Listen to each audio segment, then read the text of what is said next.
All right, guys, we're going to start working with the measurements on the boot fit profile now. So basically what we're going to do is we're going to have a discussion with the consumer of what we need them to do to get the correct measurement. So we'll start with a seated measurement. We'll start either on right or left, whatever we're comfortable with, but have that conversation with your consumer first so that the expectation is there. And you can sort of tell the customer what you need them to do and how you need them to be positioned. So we're going to get the Brannock down, we'll put the right foot on, keep the consumer seated at this point. There's an arch slider on the side, we'll get that up to the ball of the foot, get a measurement there.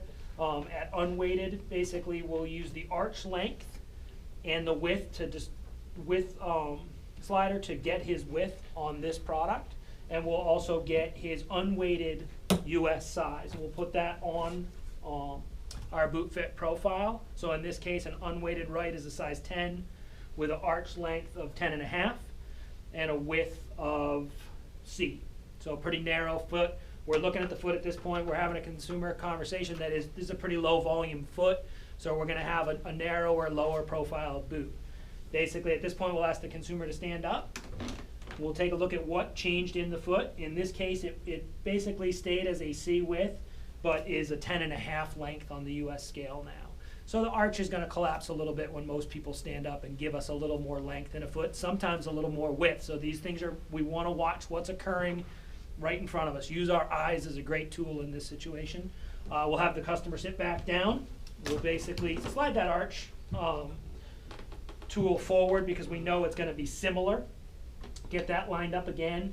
Take a look at the unweighted in this case is 10.5 on this left foot. And again, we'll look at the arch length, which is an 11 on this foot. And you're going to be real narrow, probably an A width. So again, we'll have that conversation with the customer. You got a narrow foot. We're going to look for something that's going to hold you really well. We're going to have a ski sock conversation with this customer and make sure they're in the appropriate sock. Socks really control moisture on the foot. It's the boot that keeps them warm. So we want to have the right conversations with our customers. And if we can get you to stand up and just take a look at what changes.